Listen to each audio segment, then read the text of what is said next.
Bienvenidos a la tercera actualización en COVID-19 presentado por Fact Science.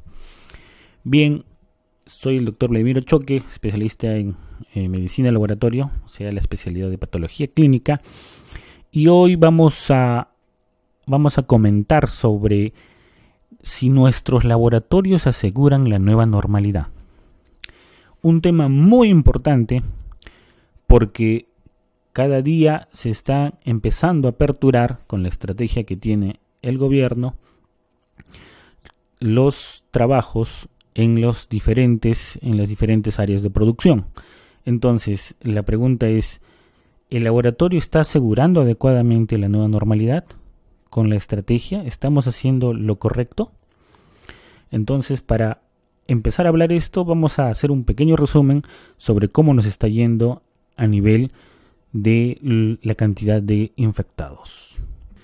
Podemos ver en la página de Worldometer que los infectados por coronavirus cada vez son más, y es interesante ver hasta fines de este mes de julio que los casos, especialmente hablando del Perú, estamos nosotros en el puesto número 7 con 414.735 casos. Nuestra cantidad de casos, pues haciendo una comparación por millón de habitantes, tenemos 582 muertes por millón de habitantes. ¿Qué importancia tiene esto? Porque en esta última semana el Ministerio de Salud ya prácticamente ha confirmado que existe aparentemente doble, es una cantidad real de casos o de pacientes que ya fallecieron con COVID-19. Entonces, si estamos hablando que es el doble del que se ha reportado, la relación de muertos por millón de habitantes es prácticamente 1000. Por lo menos llega a los 1000 por millón de habitantes. Y si comparamos en relación a todos los países de Sudamérica, nosotros estamos en el top 2 de infectados. Si bien es cierto, en el puesto 2, pero si tenemos una relación de muertos por millón de habitantes, estamos hablando de 1000 muertos por millón de habitantes. Lo que nos hace preguntarnos si las estrategias que se han llevado a cabo desde la cuarentena hasta el día de hoy son las más adecuadas. Y algo importante, porque a estas decisiones tienen decisiones técnicas, y muchas de ellas para esta nueva normalidad con la reactivación económica requieren muchas veces del soporte del laboratorio. Es un número que nos debe llamar la atención porque el Perú tiene 33 millones de habitantes, a pesar que Brasil tenga una cantidad de muertos también grande, ellos tienen una mayor cantidad de habitantes. Por lo tanto, estaríamos realmente en el top 1 en América del Sur. A pesar que las comparaciones por muertes por millón de habitantes no sean las más adecuadas, pero de manera global nos hacen ver y nos deben hacer reflexionar si seguimos haciendo lo correcto y si es que debemos continuar de la misma manera. Bien, entonces, nuevamente la pregunta. ¿Nuestros laboratorios aseguran la nueva normalidad? ¿El laboratorio clínico está haciendo lo correcto? Si bien es cierto, todo depende de una estrategia de gobierno, tenemos que ver que la realidad es que hoy, para la nueva normalidad y la reactivación económica, está todavía dirigida sobre las pruebas serológicas y ni siquiera pruebas de cuantificación, sino cualitativas. O sea que las pruebas rápidas, cualitativas, han abundado en el mercado y actualmente cualquier persona puede realizarse una prueba en cualquier momento, y todas estas pruebas se ha demostrado que no tienen utilidad para la reincorporación laboral. Menos la tendrá, por ejemplo, si queremos reabrir colegios. En otros países están ya viendo esa posibilidad de la apertura de colegios. Entonces, estas pruebas que tenemos para el soporte del seguimiento o del diagnóstico, ¿son realmente adecuadas? ¿Estamos viendo una estrategia adecuada para la nueva normalidad? El gobierno decidió pues usar estas pruebas rápidas y luego ha ido no estimulando un tema de pruebas moleculares, pero bueno, ya se están haciendo mucho más que antes. Entonces, para poder entender si esta estrategia es adecuada y sobre lo que se está viniendo ahora a hablar, es importante recordar que nuestra prueba de caso confirmado es la prueba molecular. Pero la prueba molecular, pues, también tiene sus características. Este trabajo presentado, pues, al editor en el New England, nos da a entender cosas interesantes. Toda la información la voy a dejar detallada en los comentarios, así que no hay problema, todo lo van a poder observar y lo van a poder descargar para hacer igualmente y mostrar y escribir sus opiniones. Entonces, para poder hacer un recuerdo antes de hablar de este artículo, es necesario saber en qué consiste la prueba molecular de una manera muy resumida, y que la prueba molecular tiene una muy buena sensibilidad. El diagnóstico confirmado, obviamente por prueba molecular, obviamente que el diagnóstico es clínico, así que necesita el soporte de la prueba molecular, pues tiene una gran sensibilidad, ¿sí? ¿Cómo es que se hace la detección por prueba molecular? Pues es sencillo. El virus es un virus ARN, el SARS-CoV-2, del cual vamos a tener que pasarla a ADN. Por lo tanto, se hace una retotranscripción, de ahí el nombre de PCR, de retotranscripción, RT. Y mientras que se va haciendo este cambio a ADN, vamos a pasar a la etapa de amplificar.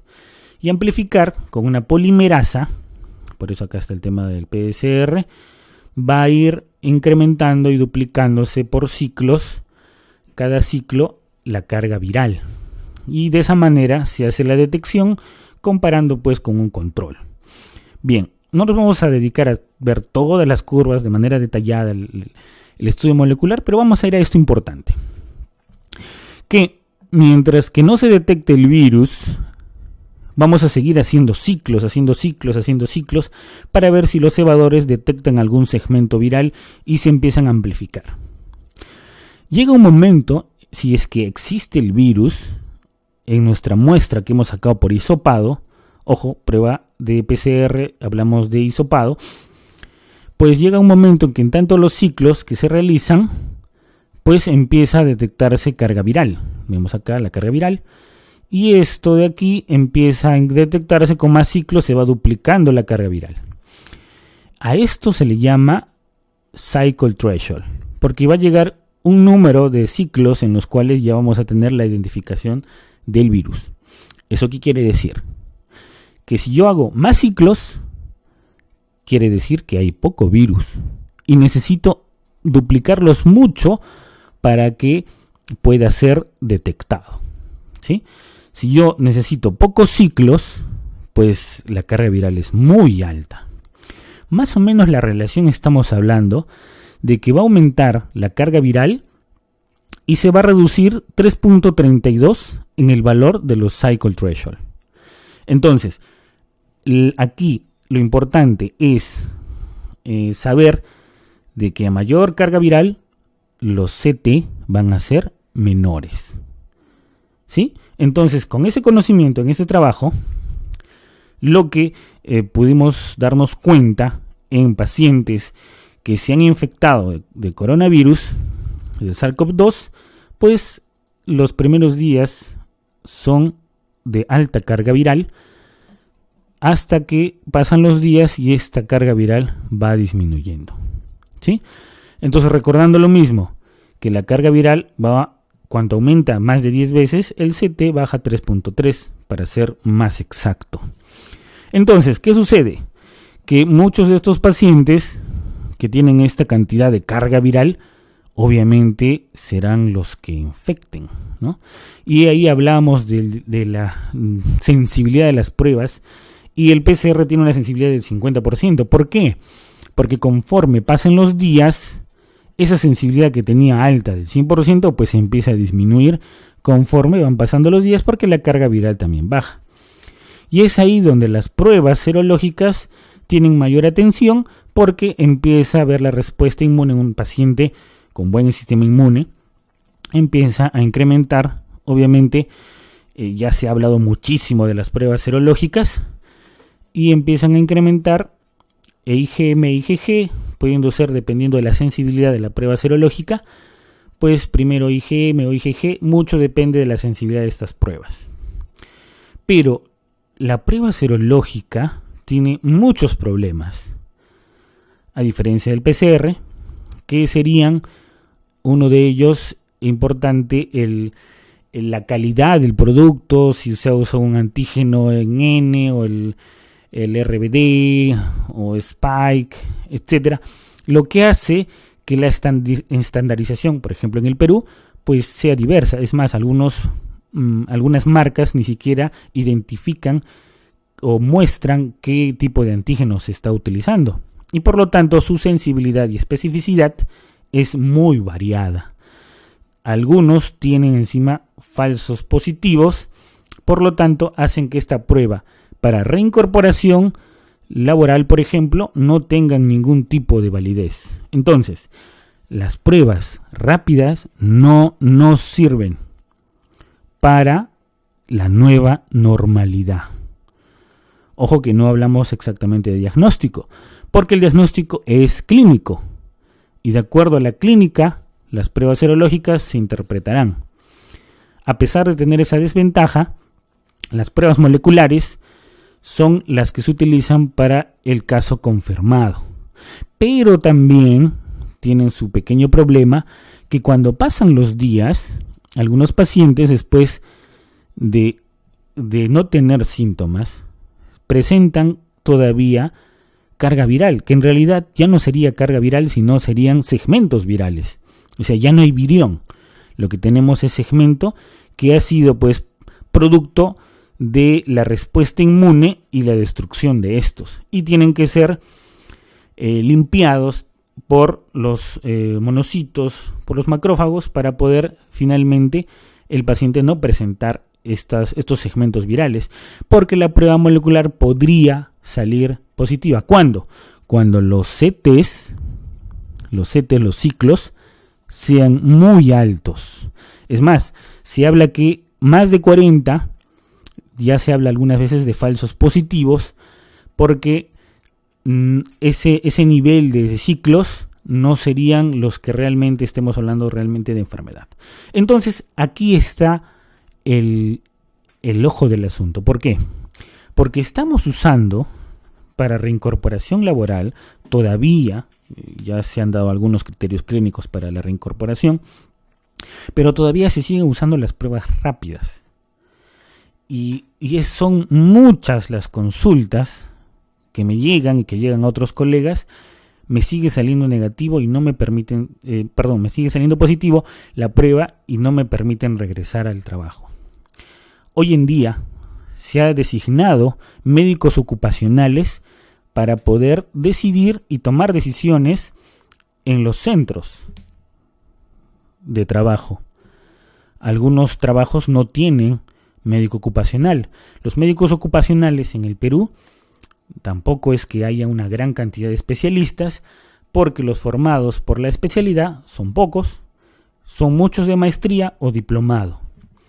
Y estos puntos técnicos de laboratorio a veces no son muy conocidos y son parte de la especialidad de patología clínica. Entonces, ¿qué es lo que debemos hacer? Bien, acá hay algo interesante y que algo que fue comentado también ya hace, me acuerdo que el 27 de mayo tuvimos una reunión con la viceministra, el antiguo gabinete de salud, y comentamos que justamente la reincorporación laboral no debe ser utilizada en las pruebas rápidas, y donde la molecular sí tendría que tomar posesión, y justamente el tema era del valor de corte de estos CT, de este cycle threshold, ¿no? En su momento suponíamos una reunión posterior, creo que nunca se dio, pero podemos ver ahora que esto ya nos ha sobrepasado el tema del control, y creo que es necesario tomar esta perspectiva.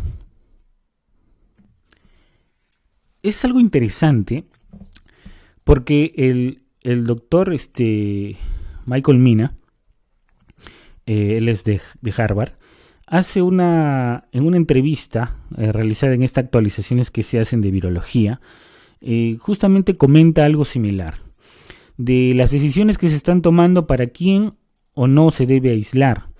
Y justamente el valor del CT o el valor del Cycle Threshold es un tema importante en el cual que comenta que hay diferentes tipos de estudios, pero que menos de 30 CTs podrían definir el paciente que es infectante.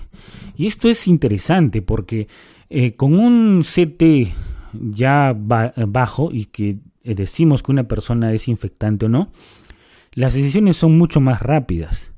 Entonces, sobre este concepto y ya los estudios que les voy a mostrar un rato más, de todas maneras, esta entrevista también las voy a dejar en el enlace del video para que los que deseen verla, es muy interesante y puedan tener esta perspectiva adicional.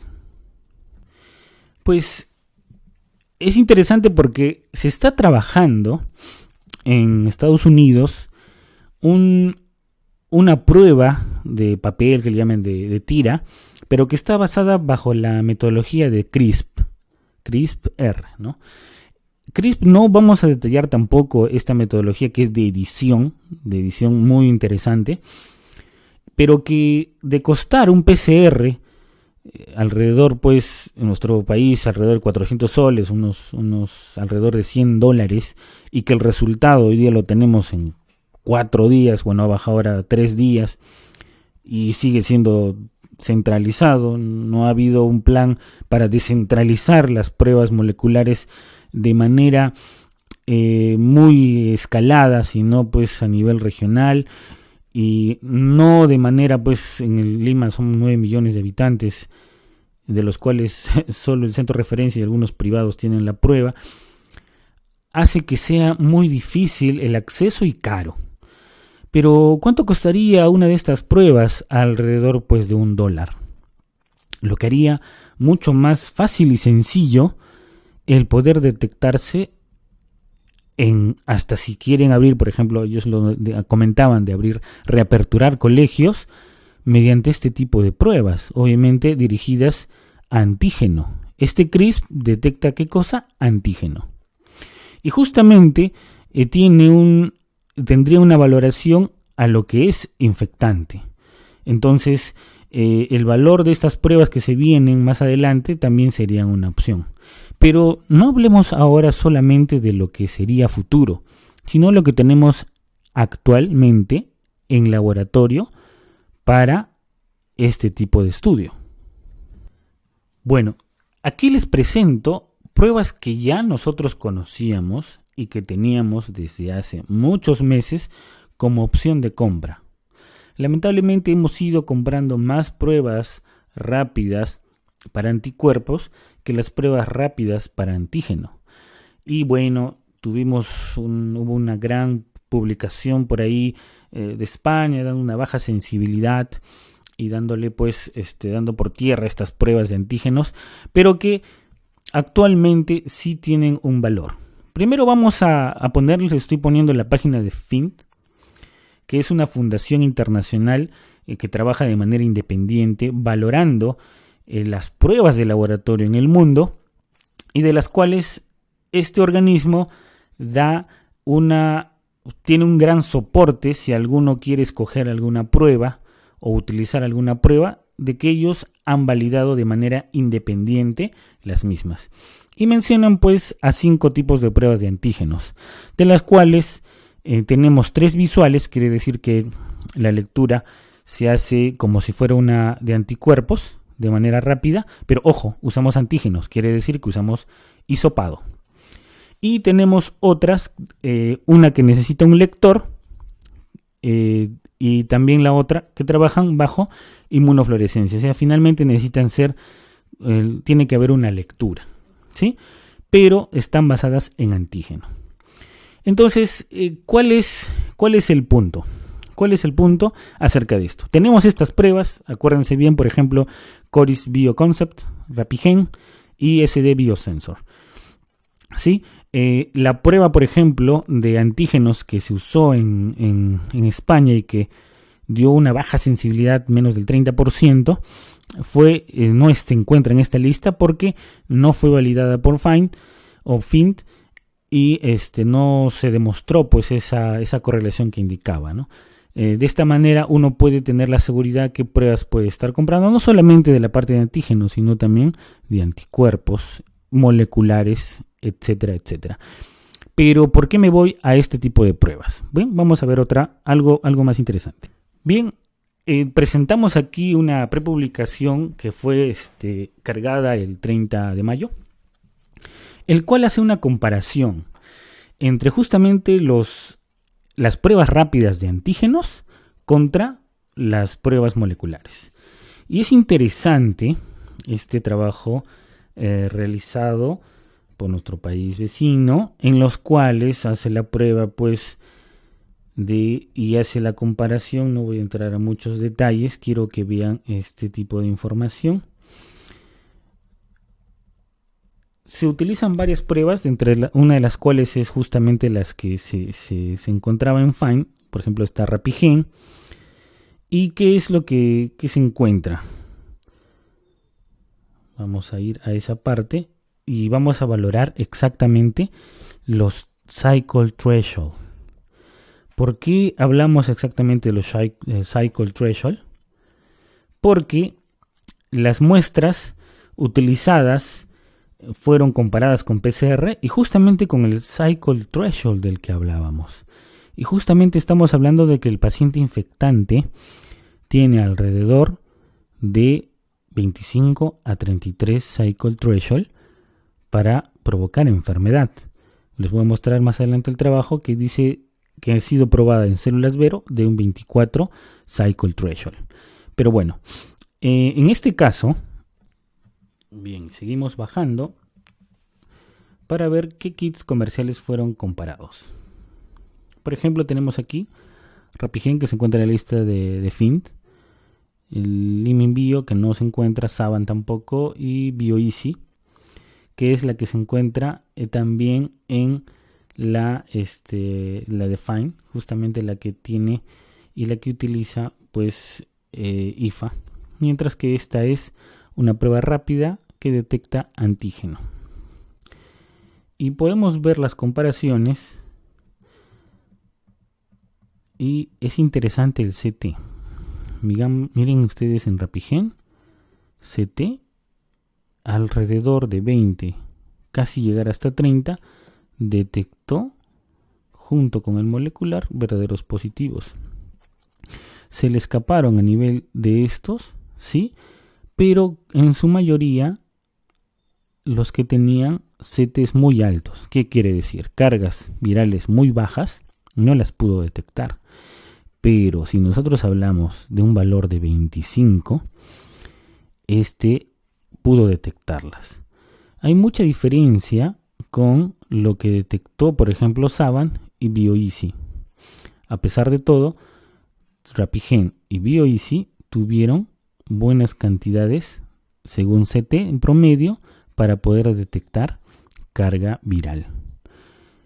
Entonces, si nosotros no requerimos tener muchos CTs, porque es detectar quizás no virión, sino segmentos del virus, y que no son infectantes, el CT infectante puede ser detectado por la prueba antigénica.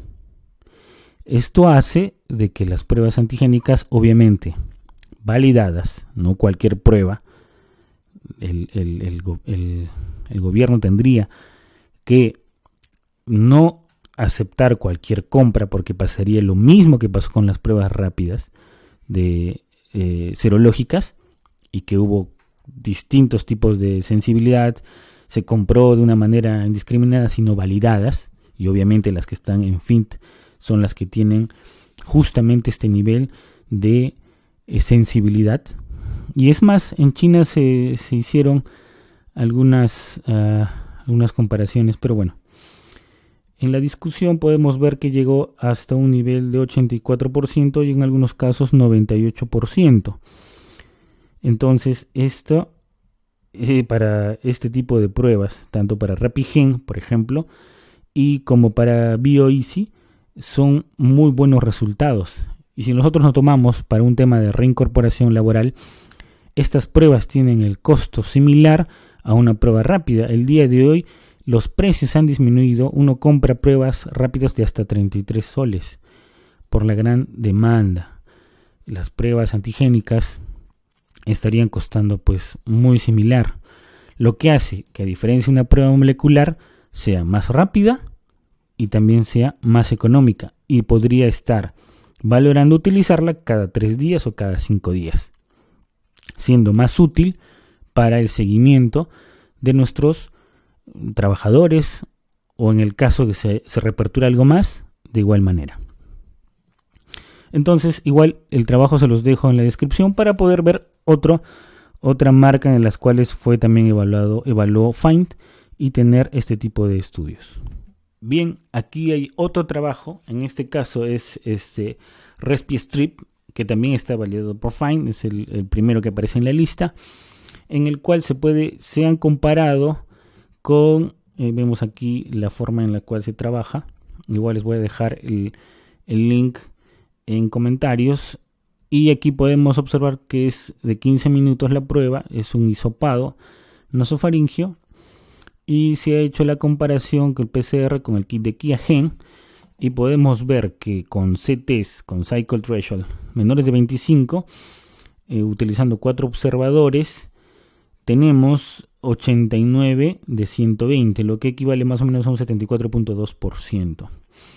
Y valores más altos, llegando de 25 a 37 Cycle Threshold, teniendo 20 de 160. Lo que hace que esta prueba, para evaluar Cycle Thresholds en los valores que nosotros requerimos de pacientes que están en infección, y repetirles en 3 días por si es que esa cantidad de carga viral aumenta, pues también serían de utilidad. Entonces, y miren, eso es interesante, que se utilizaron 30 muestras negativas, de las cuales todas fueron negativas por la prueba. Lo que nosotros no vamos a encontrar en este caso es que un paciente que no tenga la enfermedad nos dé un falso positivo, que ocurre muchas veces con las pruebas rápidas, pero de anticuerpo. Las pruebas rápidas de anticuerpo, lo que da mucho falso positivo con cualquier otro coronavirus, o en algunas enfermedades reumatológicas, o algunos pacientes con VIH. Por lo tanto, hacen de que tengas una falsa sensación de protección. En cambio, con estas pruebas, adicionalmente, se habla de una falsa positividad en Staphylococcus aureus, pero que, por ejemplo, en este caso no se encontró. Entonces, seguimos con evidencia de pruebas, obviamente, que han sido verificadas y validadas. Una de ellas es RapiGen, BioEasy, pero la prueba de IFA, no la prueba rápida, lectura en BioEasy. La prueba, sí, RapiGen es prueba rápida visual.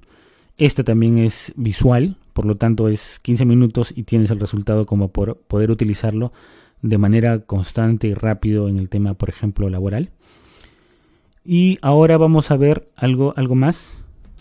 Este trabajo también es muy interesante porque fue realizado en Wuhan. Estamos hablando también en prepublicación el 13 de marzo, en el cual se utilizó pues como antígeno de detección el antígeno N. Y los que están basados para la detección del antígeno N, por ejemplo, tuvieron un gran... Es interesante en cuanto a CTs, ¿no? Por ejemplo, la sensibilidad fue de un 68%, pero cuando se obtenían con valores de CT que vayan más de 40, ¿no? Esa es una sensibilidad muy, muy alta. Pero si detectaban acerca de menos de 30, esta podía llegar pues a una alta precisión, miren, del 99% cuando se tiene un valor de corte de menos de 30. Entonces, si fuera la pregunta, si es qué antígeno tengo que detectar, pues mi respuesta sería justamente la que está publicada en este trabajo, porque y eso va a depender de cada marca que haga el estudio del antígeno.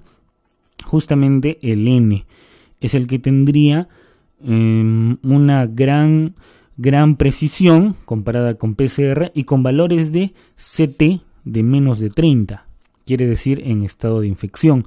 Por lo tanto, sería útil para la decisión o el seguimiento del personal que quiere entrar nuevamente a la reactividad económica, ¿no? Entonces, son datos interesantes. Igual el artículo lo dejo en la descripción y vamos a ver un artículo más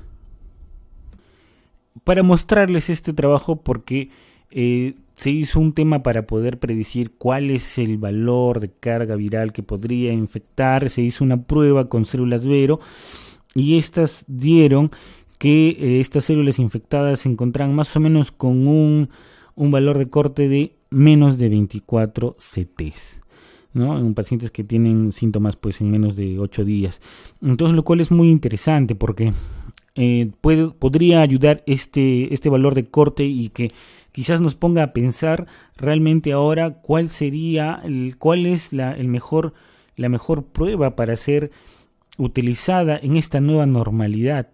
Y también en el caso de usar molecular, pues que las pruebas moleculares tengan los informes del cycle threshold, indicar también de que entre prueba molecular y prueba molecular estas también pueden variar. Todo va a depender de la calidad de los cebadores, del target, así que no van a ser tampoco lo mismo. La estandarización a este nivel pues también sería muy necesaria.